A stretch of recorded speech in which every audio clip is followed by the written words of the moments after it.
Hello students, I am Vandana, your math teacher. You are studying with me topic ratio. What is ratio? Ratio is the comparison between two physical quantities having same units. Ratio एक प्रकार की तुलना है जो दो physical quantities में की जाती है जिनकी यूनिट सेम होती हैं। रेशो की जबकि खुद की कोई यूनिट नहीं होती। Ratio itself has no unit. Ratio को लिखते कैसे हैं? How to write ratio? Ratio can be written as A:B. A:B. This is the symbol of ratio. This is the symbol of ratio. How to read? A:B, A:B. इसको हम इस जो ratio के sign है इसको रीड कैसे करते हैं? Is to and ratio. लिखने का तरीका हमारा ये है, बोलने का तरीका हमारा A:B, A:B. Now terms of ratio. Here you can see in the ratio there are two terms, A and B. This is the first term and this is the second term. A is the first term which is known as antecedent. B is the second term which is known as consequent. Now another way of writing ratio. A:B can be written in the fraction form. A/B, antecedent become numerator and consequent become denominator. Now how to read fraction? Fraction can be read as A/B or A/B. For example, there is example 3:4. Now how to read? It can be read as 3:4, 3:4. First term, that is antecedent, which is equal to 3. Second term, consequent, which is 4. Now come to next topic, important properties of ratio, equivalent ratio. Ratio remains unchanged if both of terms are multiplied by same number. Ratio में कोई बदलाव नहीं आता अगर हम उसकी दोनों terms को सेम नंबर से मल्टीप्लाई करते हैं। फॉर एग्जांपल हमारा जो रूल है आपको पता है, ये हमारी रेशो है, लेट कर रखी है हमने A:B। अब मैंने यहाँ पे एक नंबर चूज़ किया, वेरिएबल की फॉर्म में दिखा रही हूँ, m मैंने चूज़ किया जो A के साथ भी मल्टीप्लाई हो रहा है और B के साथ भी। अब मैं इसी पॉइंट को एग्जांपल के साथ समझा रही हूँ। मैंने एक रेशो चूज़ करी है 2:3 और एक कॉमन नंबर 3 लिया है। कॉमन नंबर इज़ 3 जो 2 से भी मल्टीप्लाई हो रहा है और 3 से भी मल्टीप्लाई हो रहा है।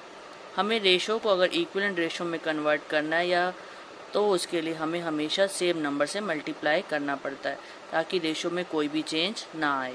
तो ये रेशो बन गई 6:9, 2:3 is equal to 6:9. 6:9 is the equivalent ratio of 2:3.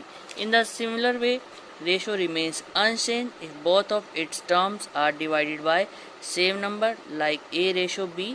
अब यहाँ पे मैंने डिवाइड किया है कॉमन वेरिएबल m से। यहाँ मैंने रूल के लिए शो कर रखा है, एग्जाम्पल ले रही हूँ।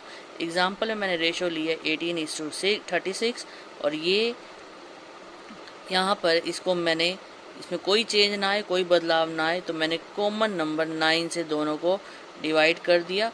डिवाइड करने के बाद मेरे पास 18 बन गया 2 और 36 बन गया 4।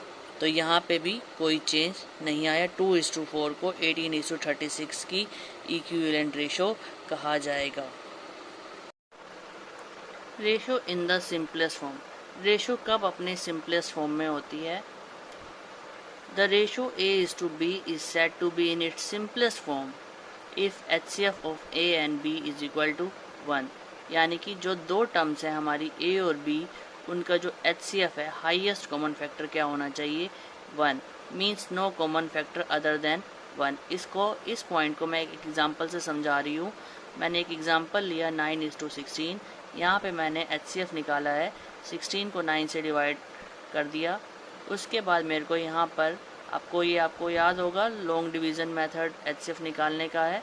यहाँ पे मेरे पास लास्ट डिवाइज़र 1 आया है जो कि मेरा क्या बन गया है, इन दोनों टर्म्स का HCF 1 आया है। यानी कि ये दोनों नंबर 1 के अलावा किसी और टेबल से डिवाइड नहीं होते हैं।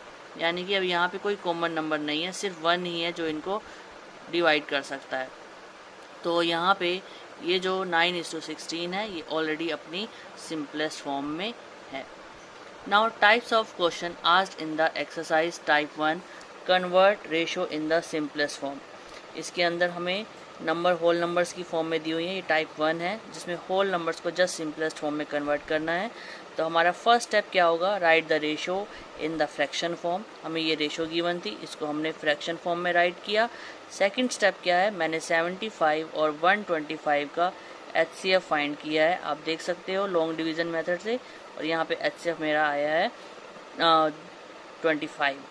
अब मैंने दोनों टर्म्स को, यानी कि हमारे न्यूमरेटर और डिनोमिनेटर को फ्रैक्शन के कॉमन जो हमारा एचसीएफ आया है दोनों का, उससे डिवाइड कर दिया है, और डिवाइड करने के बाद 3/5 रेशो आ गई है।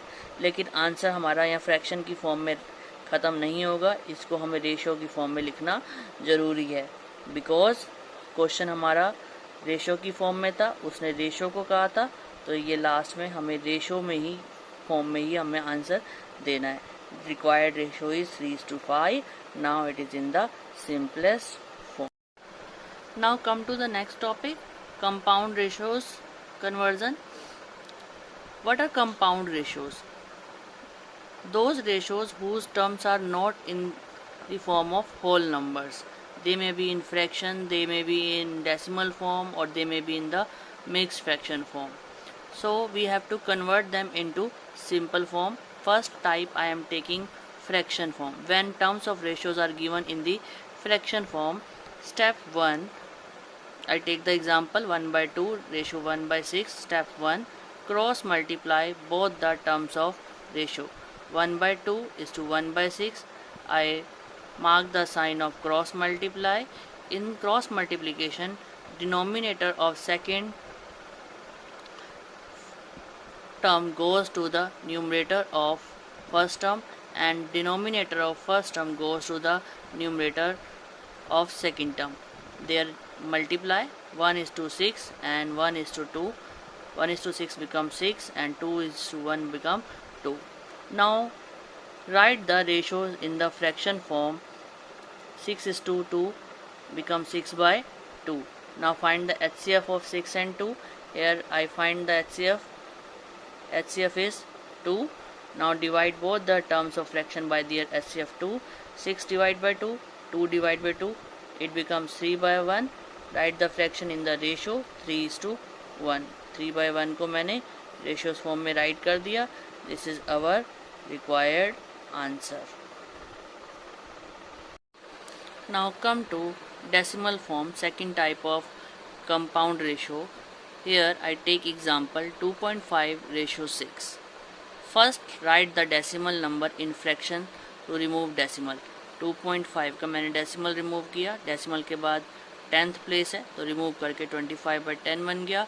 ये हमारा already whole number में है तो इसको मैंने यहाँ पर 1 write कर लिया।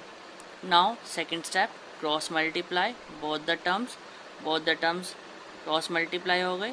डिनोमिनेटर सेकेंड टर्म का डिनोमिनेटर फर्स्ट टर्म के न्यूमरेटर के पास गया, और फर्स्ट टर्म का डिनोमिनेटर सेकेंड टर्म के न्यूमरेटर के पास गया। 25 1 जा 6 10 जा 60. Now right the ratio in fraction 25/60. Now next step क्या होगा, जब रेशो को फ्रैक्शन में राइट कर लेते हैं तो क्या बन जाता है, फ्रैक्शन। अब इसको सिंपलेस्ट फॉर्म में राइट करने के लिए हमें क्या करना पड़ेगा, next step find the HCF. Here I find the HCF. HCF is 5. Now divide both the terms of fraction by their HCF. HCF 5. 25 को भी 5 से डिवाइड किया और 60 को भी 5 से डिवाइड किया. It becomes 5/12. Write the fraction in the ratio 5:12. This is our required answer. Now third type of compound ratio, mixed fraction form. 1 whole 1/2 ratio 7 whole 1/2. Now step 1, first solve the mixed fraction and convert it into improper fraction. Now 2 को आप denominator को whole part से multiply करोगे, 2 1 जा 2 और numerator में add कर दोगे, इट बिकम 3/2. सिमिलरली 2 को 7 से मल्टीप्लाई किया 14 में 1 प्लस किया 15/2. Now it becomes like type 1. Now you can tell me what is the next step. Solve it and write the answer in the comment box. If you understand the topic, then like, subscribe and share my video. Thank you.